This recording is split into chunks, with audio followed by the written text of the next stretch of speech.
ಪ್ರಚಾರಕರು ತಮ್ಮ ಜೀವನದಲ್ಲಿ ಒಂದು ಹಂತದ ವಿದ್ಯಾಭ್ಯಾಸ ಇದೆಲ್ಲ ಪಡ್ಕೊಂಡ್ಮೇಲೆ ಉಳಿದ ಪೂರ್ತಿ ಜೀವನವನ್ನ ಸಮಾಜಕ್ಕೋಸ್ಕರ ಕೊಡಲಿಕ್ಕೆ ರಾಷ್ಟ್ರೀಯ ಸ್ವಯಂ ಸೇವಕ ಸಂಘದ ಮೂಲಕ ತಮ್ಮ ಜೀವನವನ್ನು ಆಯ್ಕೆ ಮಾಡ್ಕೊಳ್ತಾರೆ. ಅಂದ್ರೆ ಸಂಘದ ಮೂಲಕ ಅವರು ಸಮಾಜಕ್ಕೋಸ್ಕರ ಸಮರ್ಪಿತ ಜೀವನವನ್ನ ಅವರು ಬದುಕ್ತಾರೆ. ಸಂಘದ ಪ್ರಚಾರಕರು ಅಂತಲೇ ಅವರನ್ನು ಕರಿತೀವಿ ನಾವು. ಸಾಮಾನ್ಯವಾಗಿ ಸಂಘದ ರೀತಿ ನೀತಿಗಳೇನಿದೆ ಆ ರೀತಿಯ ಶೈಲಿಗಳು ಅವರಲ್ಲಿ ಇರುತ್ತೆ. ಆದ್ರೆ ಸಮಾಜಕ್ಕೆ ಅರ್ಪಿತ ಜೀವನ, ಅವರು ಮದುವೆ ಆಗೋದಿಲ್ಲ, ಅವರಿಗೆ ಯಾವುದೇ ಆದಾಯ ಇನ್ಕಮ್ ಇರೋದಿಲ್ಲ. ಆರ್ ಎಸ್ ಎಸ್ ಎಲ್ಲಿ ಯಾವ ಕೆಲಸವನ್ನ ಯಾವ ಸಂದರ್ಭದಲ್ಲಿ ಹೇಳುತ್ತೆ ಆ ಸಂದರ್ಭದಲ್ಲಿ ಅವರು ಮಾಡ್ತಾರೆ. ಅವರ ಜೀವನದ ಬೇರೆ ಬೇರೆ ಹಂತಗಳಲ್ಲಿ ಅವರಿಗೆ ಬೇರೆ ಬೇರೆ ಕೆಲಸಗಳನ್ನ ಅವರ ಕ್ಷಮತೆಗೆ ಅನುಗುಣವಾಗಿ ಸಂಘದ ಹಿರಿಯರು ಯೋಚನೆ ಮಾಡ್ತಾರೆ. ಆ ಪ್ರತಿಯೊಂದಕ್ಕೂ ಕೂಡ ಅವರು ತಮ್ಮನ್ನು ತಾವು ಒಗ್ಗಿಕೊಳ್ತಾರೆ. ಇವತ್ತು ಈ ಸಂಘಟನೆಯಲ್ಲಿ ವಿಶ್ವ ಹಿಂದೂ ಪರಿಷತ್ತಲ್ಲಿ ಕೆಲಸ ಮಾಡಿದ್ರೆ ಅಲ್ಲಿಗೆ ಹೋಗ್ತಾರೆ. ಇನ್ನು ನಾಳೆ ಸಂಸ್ಕಾರ ಭಾರತಿಯಲ್ಲಿ ಕೆಲಸ ಮಾಡಿದ್ರೆ ಅಲ್ಲಿಗೆ ಬರ್ತಾರೆ. ಸಂಘದ ಯಾವುದೋ ಸೇವಾ ವಿಭಾಗದಲ್ಲಿ ಕೆಲಸ ಮಾಡ್ಬೇಕಂದ್ರೆ ಅಲ್ಲಿಗೆ ಹೋಗ್ತಾರೆ. ಹೀಗಾಗಿ ಸಂಘಟನೆ ಎಲ್ಲಿಗೆ ಹೇಳುತ್ತೆ, ಎಷ್ಟು ಕಾಲ ಹೇಳುತ್ತೆ, ಅಷ್ಟೂ ಕಾಲನು ಸಂಘಟನೆಗೆ ಬದ್ಧರಾಗಿ ಅವರು ಕೆಲಸ ಮಾಡ್ತಾರೆ. ಜೀವನ ಪೂರ್ತಿ ಅವಿವಾಹಿತರಾಗಿದ್ದುಕೊಂಡು ಯಾವುದೇ ರೀತಿಯ ಆದಾಯ ಇಲ್ಲದೆ ಅತ್ಯಂತ ಸರಳವಾದಂತಹ ಜೀವನ, ಕನಿಷ್ಠವಾದಂತಹ ಖರ್ಚು, ಅವರಿಗೆ ಯಾವುದೇ ಖರ್ಚು ಇಲ್ಲ. ಕೆಲವು ಪ್ರಚಾರಕರಿಗಂತೂ ತಿಂಗಳಿಗೆ ಒಮ್ಮೆ ಹೇರ್ ಕಟ್ಟಿಂಗಿಗೆ ಒಂದು ಖರ್ಚು ಬಿಟ್ರೆ ಅವ್ರು ಯಾವ ಖರ್ಚು ಇರಲ್ಲ. ಅತ್ಯಂತ ಸರಳ ಖರ್ಚು ಕಾರ್ಯಾಲಯದಲ್ಲಿ ಇದ್ಕೊಂಡು ಮಾಡ್ತಾರೆ. ಅಂದ್ರೆ ಜೀವನದಲ್ಲಿ ಅತೀವ ಸರಳತೆಯಿಂದ ಒಂದು ಋಷಿ ತುಲ್ಯ ಸಂತ ಸದೃಶ ಜೀವನವನ್ನ ತಾವು ಪಾಲಿಸ್ತಾ ಕಠೋರವಾಗಿರ್ತಕ್ಕಂಥ ಒಂದು ಅನುಶಾಸನ ಅವ್ರ ಹತ್ರ ಇರುತ್ತೆ. ಯಾವುದೇ ವ್ಯಕ್ತಿ ಕೇಂದ್ರಿತ ಯೋಚನೆಗಳನ್ನು ಮಾಡದೆ ಸಂಘಟನಾ ಕೇಂದ್ರಿತ ಸಮಾಜ ಕೇಂದ್ರಿತ ಯೋಚನೆಗಳನ್ನು ಮಾಡ್ತಾ ಸಂಘಟನೆ ಜವಾಬ್ದಾರಿಗಳನ್ನು ಹಂತ ಹಂತಗಳಲ್ಲಿ ಮಾಡ್ಕೊಂಡು ಹೋಗ್ತಾರೆ. ಇಡೀ ದೇಶದಲ್ಲಿ ಇವತ್ತು ಸುಮಾರು 4,500 ಈ ರೀತಿಯ ಪ್ರಚಾರಕರು ಬೇರೆ ಬೇರೆ ಹಂತಗಳಲ್ಲಿ ಕೆಲಸ ಮಾಡ್ತಾರೆ. ಕೆಲವರು ಪ್ರಚಾರಕರಾಗಿ ಆ ಊರಿನಿಂದ ಬಂದು ಅದೇ ರಾಜ್ಯದಲ್ಲಿ ಅದೇ ಭಾಷೆಯನ್ನು ಮಾತಾಡುವ ಸಂದರ್ಭದಲ್ಲಿ ಕೆಲವೊಮ್ಮೆ ಇರ್ತಾರೆ. ಇನ್ನು ಕೆಲವರು ಆ ರಾಜ್ಯದಿಂದ ಅವರ ಕ್ಷಮತೆಯನ್ನ ನೋಡಿಕೊಂಡು ಬೇರೆ ರಾಜ್ಯಕ್ಕೆ ಹೋಗಿ ಕೆಲಸ ಮಾಡುವಂತವರು ಕೂಡ ಇರ್ತಾರೆ. ಒಟ್ಟು ಪ್ರಚಾರಕರು ಅಂದ್ರೆ ಒಂದು ಧ್ಯೇಯಕ್ಕೆ ಸಮರ್ಪಿತವಾಗಿ ಸಂಪೂರ್ಣ ಜೀವನವನ್ನ ಸಮಾಜಕ್ಕೆ ಕೊಟ್ಟಂತವರು ಸಂಘದ ಪ್ರಚಾರಕರು ಅನ್ನುವಂಥದ್ದೇ ಇವತ್ತು ಸಮಾಜದಲ್ಲಿ ಒಂದು ಬಿಂಬಿತ ಆಗಿರ್ತಕ್ಕಂಥ ಒಂದು ಶಬ್ದ. ಹೌದು, ಆ ಪ್ರಚಾರಕ ಪದ್ಧತಿ ಪ್ರಾರಂಭ ಆಯಿತು ನಮ್ಮ ಮೊದಲ ಸಂಸ್ಥಾಪಕರು ಡಾಕ್ಟರ್ ಕೇಶವ್ ಬಲರಾಮ್ ಹೆಡಗೇವಾರ್ ಅವರೇ ಈ ಪ್ರಚಾರಕ ವ್ಯವಸ್ಥೆಗೆ ಒಂದು ರೀತಿಯಲ್ಲಿ ಮೇಲ್ಪಂಕ್ತಿಯನ್ನು ಹಾಕಿದವರು. ಅವರು ತಾವೇ ಪೂರ್ತಿ ಜೀವನವನ್ನು ಕೊಟ್ಟರು. ಅವರು ಮದುವೆ ಆಗಲಿಲ್ಲ, ಅವರು ವೃತ್ತಿಯನ್ನ ನಡೆಸಲಿಲ್ಲ, ಅವರು ಸಮಾಜಕ್ಕೆ ತಮ್ಮ ಜೀವನವನ್ನು ಕೊಟ್ಟರು.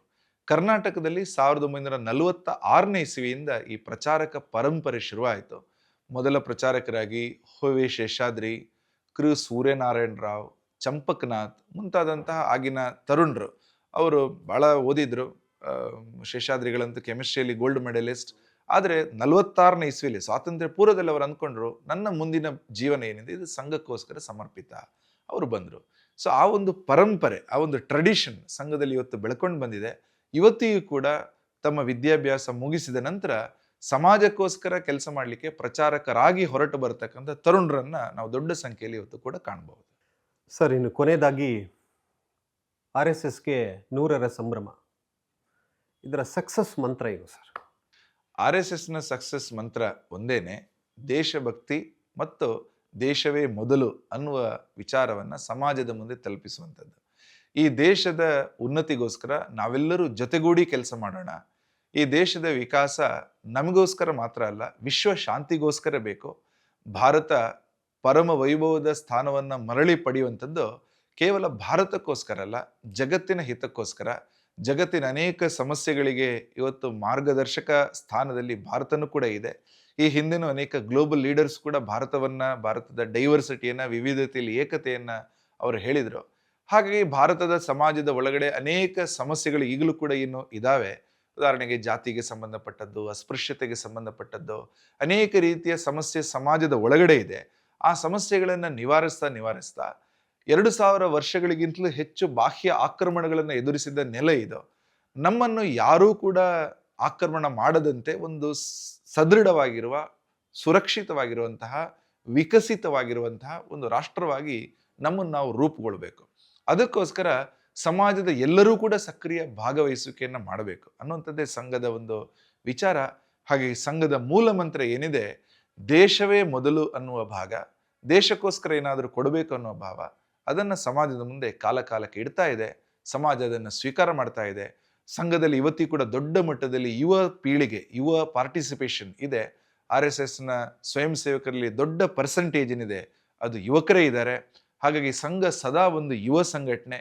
ಇವತ್ತು ನಾವು 100ನೇ ವರ್ಷ ಆಗುವಾಗ 6ನೇ ಪೀಳಿಗೆ 6th ಜನರೇಷನ್ ಕಾರ್ಯಕರ್ತರು ನಮ್ಮಲ್ಲಿದ್ದಾರೆ. ಹೀಗಾಗಿ ಸಂಘ ಒಂದು ನಿರಂತರ ಸಾಂಸ್ಕೃತಿಕ ಆಂದೋಲನವಾಗಿ ಬೆಳೀತಾ ಇದೆ.